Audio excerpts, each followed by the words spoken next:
going there. I said I would distract you from politics. Apologies. My bad. Sorry. But yes, imagine if it was the Igwere people or the Eche people or the Ogoni people, or this is just River State now. We've not talked about other national or ethnic nationalities that will come out and debate whether it should be their language. It should be their language. You just heard his voice. Is my guest is somebody who is going around the world. It was almost made in China, and he's going around the world to say, you know what? It is time we begin to identify with a particular language. Now, language scientists would say it's a creole. A creole is a mixture of languages, basically, right? For example, Pidgin is a mixture of our indigenous languages. We get some syllables, some words from there, and we, mix it with the English language. But it's fast becoming, it has evolved. It has gained new words in terms of vocabularies and lexicons and all of that. It has also improved in its semantics and syntax. Once again, for those who did linguistics, you understand where I'm coming from. And to help me have this conversation, this man that is made in China is a political analyst, is a communication expert. And yes, you get to hear him sometimes on Hard Facts arguing whether the governor should do it or not. Unfortunately, he will be helping us because he's an author. And he has written a Pidgin dictionary, right? And we want to understand why, and want to ask the question if Pidgin can be made an official language. Would you accept it? Welcome, Marcus Ijioma. It's good to have you. Sorry, long introduction, but I couldn't help myself. Yeah, very interesting introduction, Kala. I'm really impressed about your linguistic knowledge. I don't know what your first degree or second degree might be, but okay. You can pass for a linguist with the little that I've heard you said. Welcome. Thank you, Port Harcourt. Like you rightly said, the topic is quite interesting. I had to jump at it, not just because it's my field of study, but because we need to douse the tension in River State. So let's discuss something way out of sole administrator, way out of state of emergency. I heard some husbands are even declaring state of emergencies in their houses and asking side chicks to take over as sole administrators for the next 6 months. So that's where we are. So people are declaring all kinds of emergency. I can feel that. I'm waiting by Sunday. I'm sure some churches will declare state of emergency on demonic activities. Interesting. And asking angels to take over as sole administrators. Interesting. What a way to look at it. I told you he's made in China. But let's start with a very serious question. Yes. How effective is the Pidgin language? I mean, like I said, you've just written a Dictionary of Nigerian Pidgin and slangs, and you have been moving from one end of the world to trying to promote it. Yeah. How effective is the Pidgin? Because as far back as 2008, right, if I remember correctly, we had professors who were like, no, the Pidgin cannot be cannot be recognized as a language. So how effective is the Pidgin English? Well, you see, I'm in the home of Pidgin, just next door to this studio. Okay. I have what you call the world famous Wazobia FM. Right, yeah, true. That phrase, Wazobia, was an attempt at developing a national language. Okay. So you find Wazobia, another attempt was made to promote it with a 50 naira note or some of Nigerian notes, where you have the language, the denomination written in both English, Hausa, Yoruba, and Igbo. I think on 50 naira and on 100 naira or so. But I remember 50 naira very well. Okay. I think that happened under President Olusegun Obasanjo. At that time, there was a lot of push by linguists across Nigeria to have an answer to the national language question, which for me, as a student of linguistic studies, was mainly because we suddenly realized that in adopting English as our official language, we put our own local languages at risk of extinction, which is what is currently happening. So people, more than ever before, are becoming more open and receptive to the use of Pidgin English in communication in all kinds of space. But is Pidgin English not English in another way? Because you've said, it will be one way of saving our indigenous language. should we not just use our indigenous language? You've just come from China. They've got the Mandarin, right? But they've also got about two other languages that they also use. Just that Mandarin is the general language of choice. I was going to come to that. So, you laid a good foundation by saying that Nigeria is a multi-ethnic society. Officially, we say we are 250 languages. There are more. Because even when you get to those languages, you're going to see dialects under those other languages, which are slightly different from the main language. So, the unique nature of Nigerian Pidgin is because we have the Pidgin and the Creole, which is that our Pidgin is a fusion of not just English language, but our local languages. So depending on what area you find yourself, the Pidgin may vary. Will be influenced by the local language. Okay. It's not just America that has a bastardized form of English language. Okay. You know, English language as it were, Kala is less than 700 years old. So English in itself is another man's Creole, it's another man's Pidgin. Permit me to say that. Why do I say that? If you look at English, whether British English or American English, you're going to find German language there. Yeah, true. You're going to find Greek, French, Latin, French, Aramaic, and Hebrew. They two pieced different language together. Journalists, for instance. Rendezvous. No, let's stick to journalists. Okay, let's stick to journalists. Okay. It's a French word. Indeed. Journal, to write. So if I say, give me your journal, Americans or whoever will call it jota. It's still the same J. You understand? Yeah. So when you come to English language, when you come to Nigerian Pidgin, what you're not going to find is we creating an elastic way of accommodating new words. Most of our Nigerian languages are deficient in scientific words. Okay? Only about 3 or 4 major languages in Nigeria are standardized, as it were. What do I mean by standardization? For a language to be called a standard language, there must be literatures in those languages. There must be an existing dictionary in that language. But the challenge that most of these Nigerian languages have is that we don't have words for science. So we are not solving chemistry in our indigenous languages. We're not solving mathematics in our indigenous language. We're not solving physics in our indigenous language. Could it be, as a result of the grammatical structure? Because I remember... It's lack of standard. Work is not being done on the language. Okay. Studies are not being carried out. So I will take you back to... I'm going to be saying a lot of things, but I hope it makes sense at the end. Of course. So try. Look at the Bible, right? In Genesis, one of the oldest documents that exists. So if you don't believe in the Bible, consider it my reference book. I'm not here to argue religion. So in the Bible says God gave Adam the power to name things. And the Bible went further to say, whatever he called them, so they became. That is how language is formed. If you and I, you are Kalabari, I'm correct? Yeah, Kalabari. Okay, if you and I sit down today, if me and you are Kalabari people, or the Kalabari elders come today and say, what is microphone in Kalabari? This microphone in front of you. I'm sure you probably don't have a word for it. I probably don't even know. Good.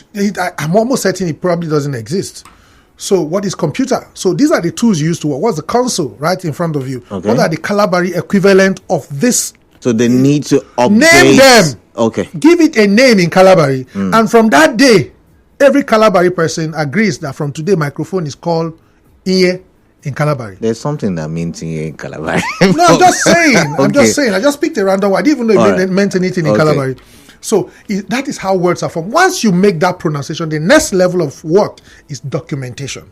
So that generations that are coming after, that's why the Egyptians are ahead of us in Africa, because they started early documentation.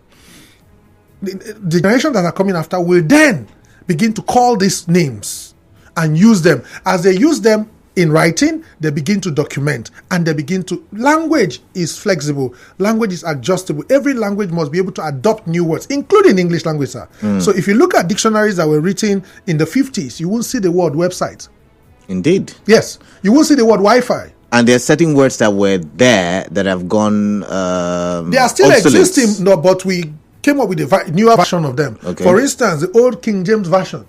Indeed. Thou knowest not that thou knowest that. Today, we have all kinds of translation, but it's still English language because we keep modifying them, because at the time the Bible was written, many things didn't exist.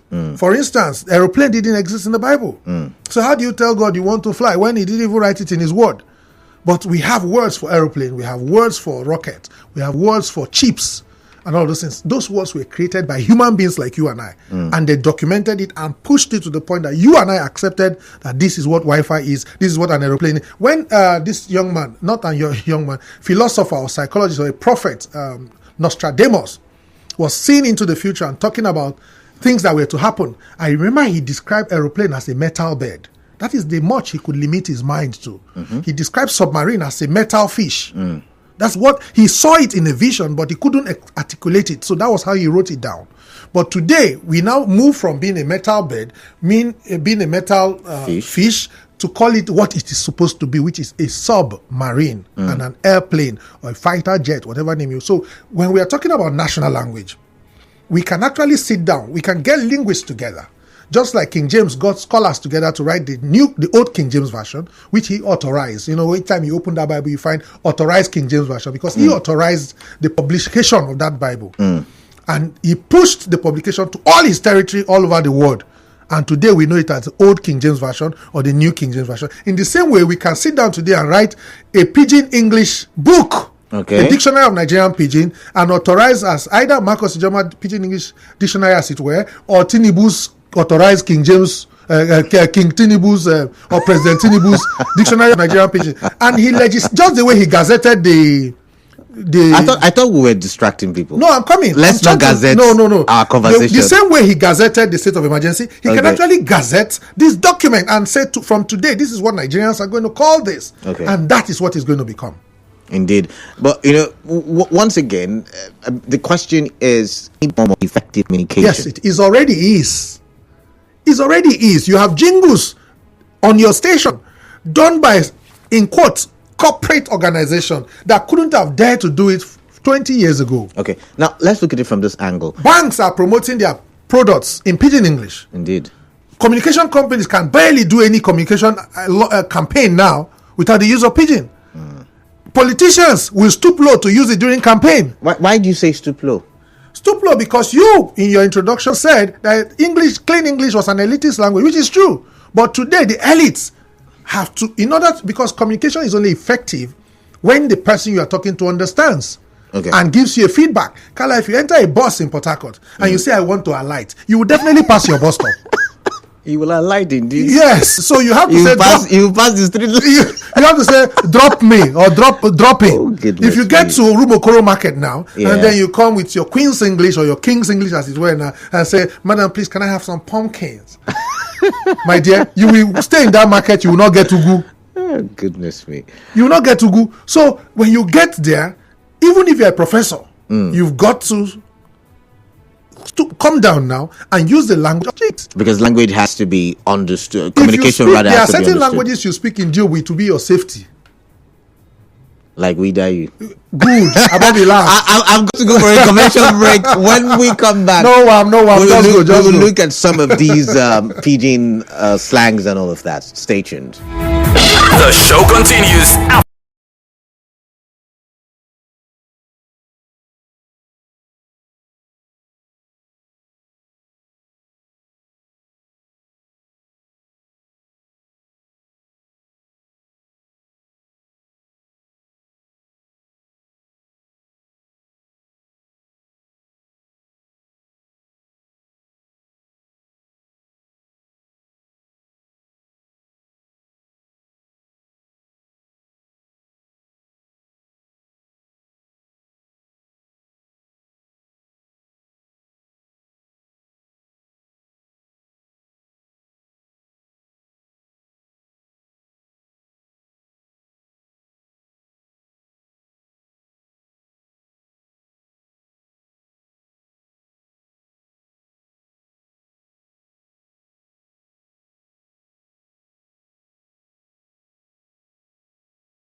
All right, Marcus Ijioma is such a fun person to be with. I mean, he wants to. Okay, I would leave the off air. Okay, I should nah. Leave politics Is that out of it. Pidgin?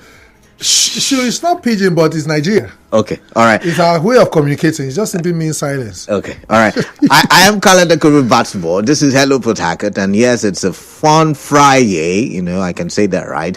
And Marcus and we are looking at the Pidgin language, and if it can be adopted as our official, our national language, and as a way to preserve the Nigerian identity and not continue in the footsteps of our colonial master. But anyways, Marcus, welcome back. Thank you. Before the break, I was going to ask if, talking about colonial masters and, Western civilization and, how Nigerians like the foreign. We want to wear we want to wear foreign clothes. We want to speak foreign. If someone can speak French now, it's such a flex, right? If you can speak Spanish, but if you speak Igbo, one is local. If you speak Ghana, it's local. If you speak Yoruba, it's local. Come and meet me in my packing store. Yes, if you have Igbo accent, it's a problem. It's a problem, and coming from an Igbo man, so the question then is. Yeah. Will this help us stop fawning over foreign, let's say? The Pidgin English, of course. You see, his book. Mm-hmm. And he said, how dare the white man call my language vernacular? For God's sake, English language is somebody's vernacular. Can I remember we paid for speaking our vernacular in class? I don't know if it happened to you. If you went to a mission school, a public school, you know what I'm talking about. You were punished for speaking your language in class at a time when we were supposed to already be solving science equations in Ikwere, at a time when we were supposed to have been solving physics in Igbo. People were being punished for speaking Igbo in schools. And maybe education would have been, well spread. Check all the countries that have advanced. They use their language. Language, in your introduction, sir, you beautifully said, language is culture. Language is identity. The moment you stop me from using my language, you've stolen my identity. I am no longer myself. It's unfortunate that my name is Marcus. Marcus is an Italian name. So I don't even have an Igbo name. But you see, I have an Ijo name. Only Ijo. I don't answer English names actually. It's fine. You got that by luck. I'm sure you didn't influence it in any way. If I have my way, I will change all my names. Okay. But I know that that's going to be a lot of documentation because Nigerian states have not come to the reality of There was an African, I think it was Mugabe, who changed the name of his country to an indigenous word. Mobutu Sese Seko did the same thing. There are Africans who are Pan-African in their thinking, who look at people like the gentleman from Ghana. Remind me of his name now. Who fought for Ghanaian independence? Dr. Nnamdi Azikiwe. His name just skipped my head. Don't worry. Now, there are other African leaders who have attempted to do this thing in time past. Don't worry, we'll find it. Okay. So, what am I trying to say? Rawlings? No, it wasn't Rawlings. Rawlings was a military leader. Rawlings is a young man. I'm talking people who were there during the time of independence. So, let's move on. Okay. So, focusing on this issue, the Nigerian Pidgin, good enough for us, our Pidgin has words from our local languages. For instance, if Kala calls me today and say, I would like to see you tomorrow, and I respond, no wahala. No is English. Wahala is Hausa. We have brought wahala to Port Harcourt, and guess what wahala became? No one. Making that adjustment, a lot of people who shout no wahala don't even know that it's an Hausa word. And so they are not even suspicious that, you know how it is that if I meet you and your mother now speaking Kalabari, I'll be on ease in the house because I feel, what are they saying? Could they be talking about me that you don't know about? Yes. If I come to Nigeriainfo complex and everybody is speaking Ikwe, I'll be a bit uncomfortable if I'm an Hausa man, But if I see everybody speaking Pidgin, and that Pidgin has Igbo, Hausa, Yoruba, everything inside, so I can come and say, come I beg. I get one small wahala. I want Jakpa. I've spoken Igbo. I've spoken Hausa. I've spoken Yoruba in one phrase. And Kala, this is what provoked me into writing a book. We're not talking about my book, but let me deviate a bit. That's the dictionary and yes, the dictionary itself. So you were the one, I think you were the one who took that headline, January or so, that 15 Nigerian words have now found their way into the Oxford Dictionary. Yeah, I remember, yeah. Before that time, they had added 5. Oyibo, they don't help us do. They came to colonize us. To make communication easy for them, they started teaching us their language. They taught us English language, not because they loved us. They taught us English language because they wanted to trade. They wanted to be able to communicate through trade. They brought religion to weaken us. So when they bring religion and you read things in the Bible like, servant to be obedient to your master as unto the Lord. These are dangerous phrases. They needed to tell you that when you are obedient to your colonial masters, when you are obedient to your slave masters, you are being obedient to God as unto the Lord. You find words like, pray for those who despitefully use you. Could that be God? Or is it some games played by the West? Kwame Nkrumah. Thank you. There have been messages. People have been helping us have our conversation. Thank you. All right. So, can you think about these 2 verses I just quoted for you in the Bible? Servant, be obedient to your masters as unto the Lord. That's where the Negro, when you go to the farms in Southern America, when slave trade was on, these are the kind of scriptures they were using for them.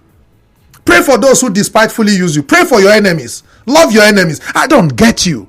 Somebody is oppressing me, and you are telling me to love my enemies. Turn the other cheek. Yes, when they slap you side, turn the other side. How did these things find their way into the Bible? Translation issues. And because we didn't understand their language, this was what they taught us. And they make us docile. And then we gave up our languages, took up English names. I have a friend from Cross River, his name is Lovely Michaels. What happened to Ubong? What happened to Enyakan? My goodness. So we lost our language and lost everything with it. But we will recover it back. So with Pidgin, Pidgin is an attempt. Pidgin is not the final bus stop. Yeah, Pidgin is an attempt, to restore what we lost, because we are lucky that our Pidgin now has both our native language and a bit of English. In Jamaica, patois language is Pidgin English. But today is more or less of their official language. You go to Jamaica, it's a Boalan, away man, Sakoa, provider. Rastafari. Rastafari, fried beans, fried rice. You bombo Clark. Yeah. These are Jamaican Pidgin, not necessarily English words, but you find English in the middle of it. So every language is an evolution. No language is independent of the other. So don't be afraid to borrow a bit of English into Kalabari, but by all means protect your Kalabari language. By all means protect your Hausa language. Okay. Not leaving Hausa for Arabic. Okay. So I'm not thinking if it gives us a real sense of identity and it doesn't give us language is your identity. No, I'm talking about Pidgin now. Yes. Because we've somehow found an identity with the English language. We already agreed that we are in a classist society and the elite. That class was determined for us by strangers. I do agree with you, but it's something that we have embraced. Yes. But if we begin to embrace Pidgin, you've said, we go back to what our real identity is. We forced to develop our language. All right. Yeah. Will it also bring about unity? Yes, it is. The answer is a big yes. I just gave you an instance. I don't know if time will permit me to tell you a very quick story. So I was in a bus from Artillery heading for my one. And then there were 2 elderly Hausa men who were in the bus. As we were approaching Pleasure Park, the conductor said, Aboki, give me your money. The men fled up. We're very upset with the conductor. Real life story. So eventually when they alighted somewhere between Boricamp and Rumola, obviously there were those money changers and all of those things. They gave the guy, they were still angry until they got down. So when we passed Presidential, the conductor was taken aback. He was like, what did I say? What did I do? Why are this man even upset? Because I have lived in the north, because I've stayed in the north, because I've traveled around Nigeria, I knew he was rude for calling an elderly Hausa man Aboki. What does it mean again? Aboki simply means my friend. But you can't be calling somebody your father's age. My friend, give me your money. That's what he literally said. My friend? Yes. Imagine meeting a 56-year-old or a 60-year-old Calabar saying, my friend, give me your money. It doesn't make sense. That man would have been more respected if he said, Malam, bring your money, or Alaji, even if he hasn't gone to Mecca. But these are words that we use without knowing their meaning. But if we know the meaning, all of this tension and suspicion will douse. Because if you notice, most Nigerians, the first part of language you learn from another language are the bad ones. Have you noticed? When people start to teach you language, I may not necessarily agree. No. See, when you go to somewhere, say they'll say they're starting to speak as on air. Yeah. But what the point I'm trying to make is this: our Pidgin English will bring national unity because we stopped at Wazobia, like I said earlier, and the moment we begin to develop Pidgin, we can now represent the interests of the minority, which will reduce these interests because minority contributed to our Pidgin. The Port Harcourt Pidgin is a combination of all the minority tribes in Rivers State and a few street slangs. You go, if not for Two-Face, I wouldn't know the word Ufune Ibawa in Akwa Ibom.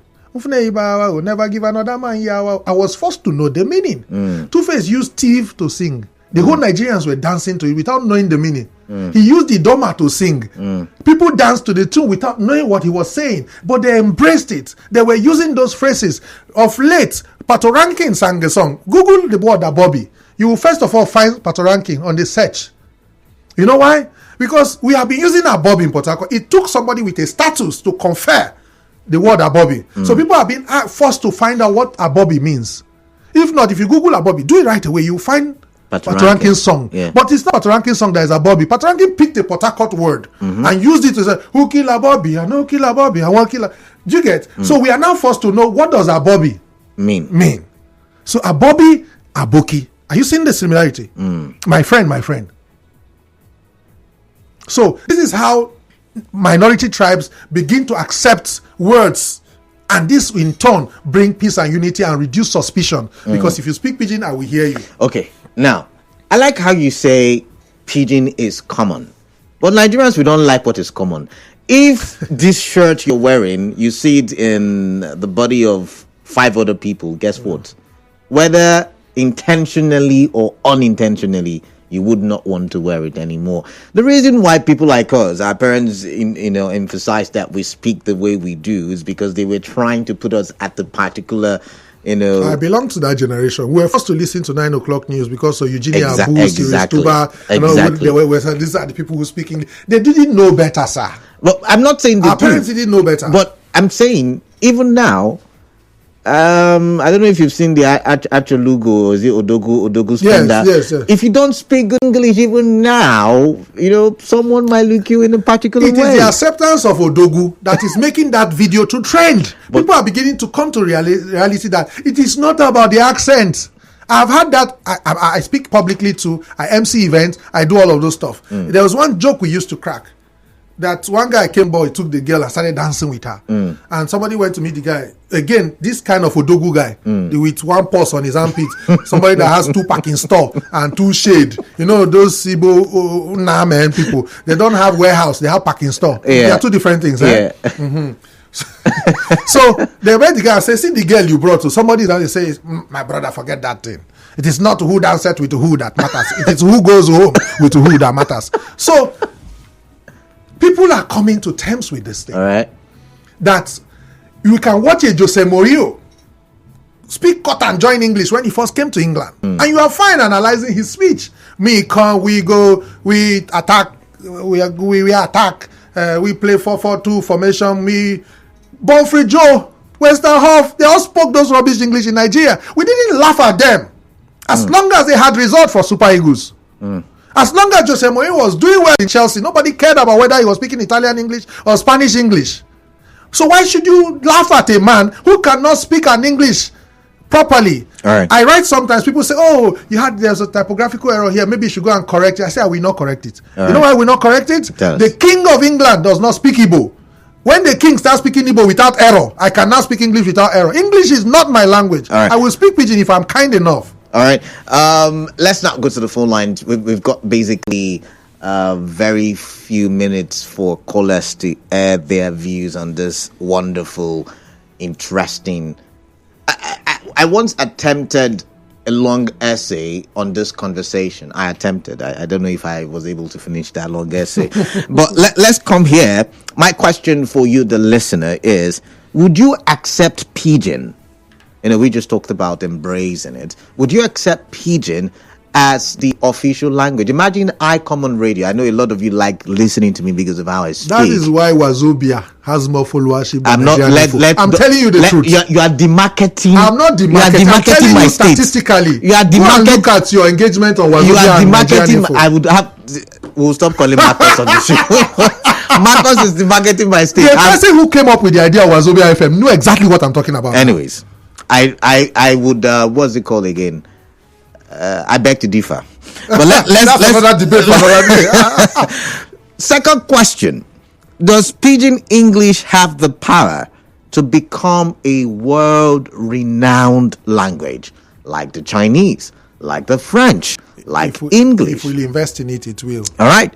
And then, of course, do you think it will help foster unity? These are some of the questions that I'm asking on the show. Okay, so I'm going to the full lines now. 0817 923 0817 923 0002. WhatsApp number 0809 0306416. We're live. It's conversation for the future and conversation that concerns every of us. So I'd like to get your thoughts as we push the narrative a bit further. I've got Joseph. It's an Englishman. Should we take the call? Go ahead, please. We should take only people that have indigenous it's not names. His fault that it's Joseph. All right, Joseph from Elime, welcome. Good morning to you.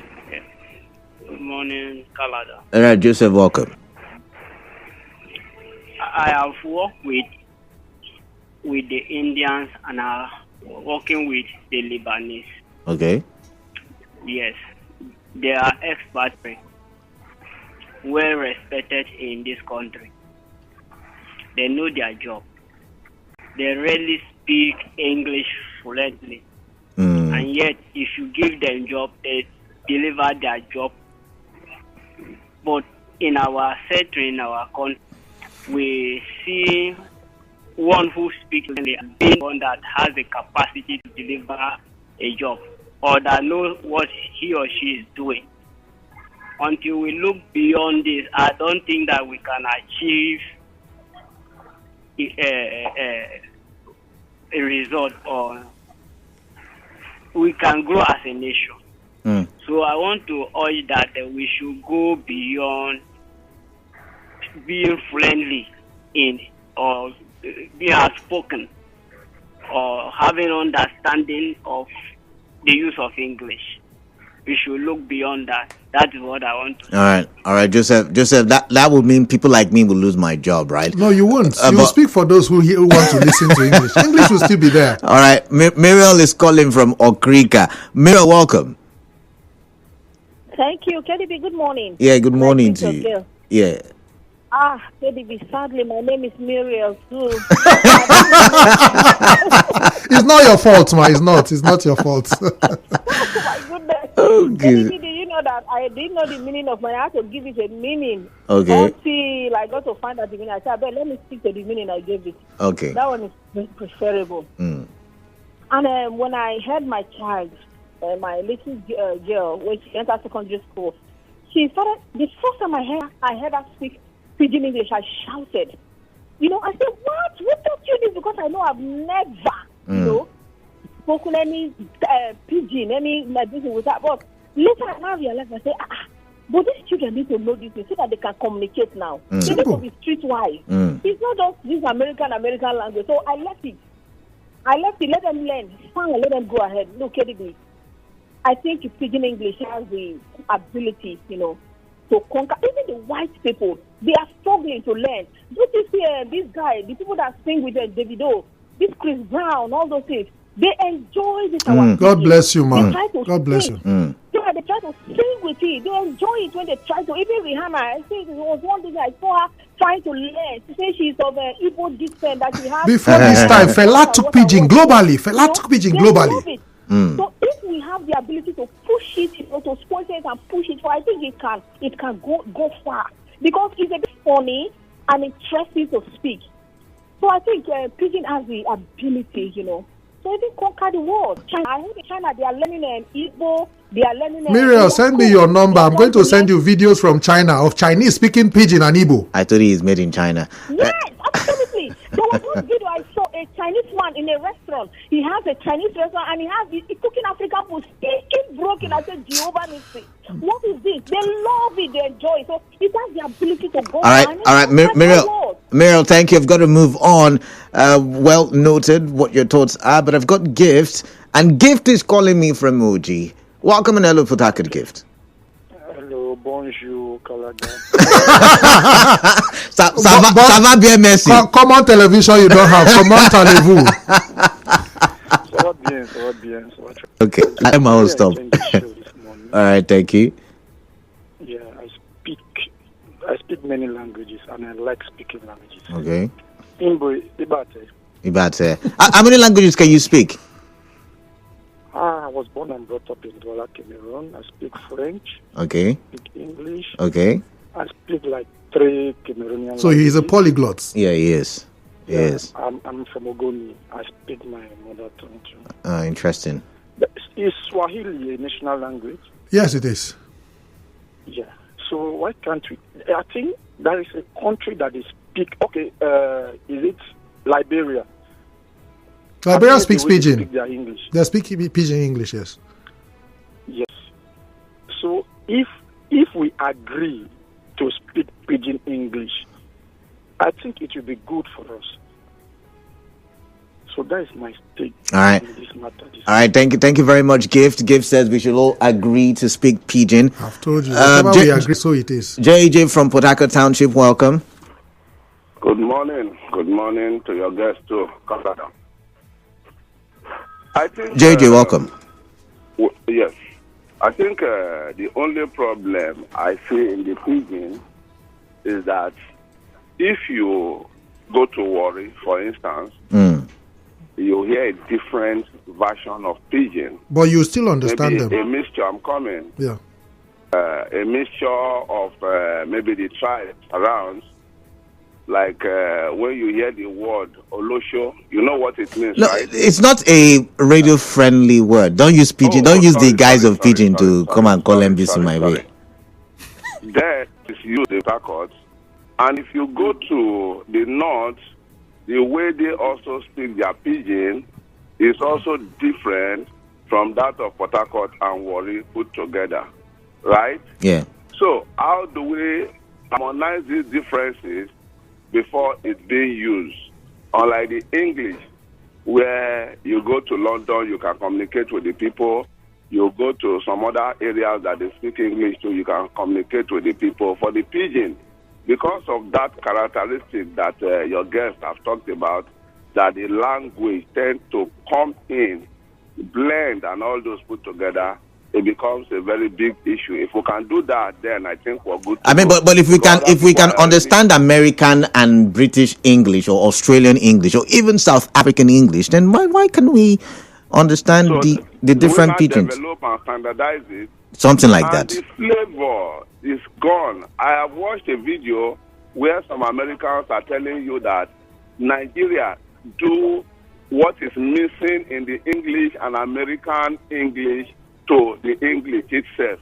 The force of description, the whole thing about, oh, you see that hold up, oh, you see that they like it more than the American and British English. So I don't know how we can harmonize it so that everybody can get used, put it all together. Thank you very much. So before you say, I need to mention one play. I hope you're getting set to be a partaker of the one play. Very shortly, my colleague will do the hype, but my job is to mention it, and I hope I've mentioned it the way it should be mentioned. But Les, you wanted to say something? Yes, JJ brought up a very interesting perspective, which I have attempted to address before now. For a language to be standard, we need to document. That's what I did with my dictionary. I'm starting something, just start documenting. So if Warri has a Pidgin, Port Harcourt has a variant, Kano has a variant, Benue has a variant, Akwa Ibom has a variant. Let's start documenting. Do you understand? Yeah. We document and same, that communities, they share names. Take it or leave it.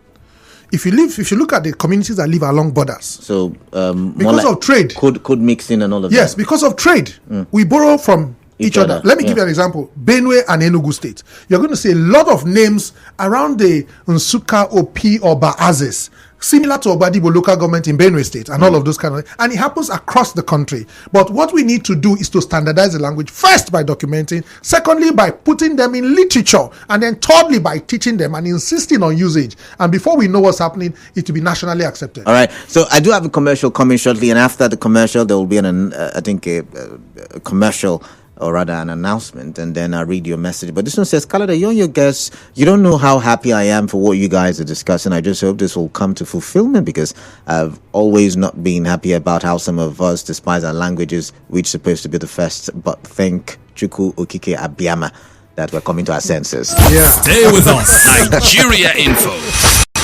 We'll be back. See how I'm using corner eye to look at you as you keep pressing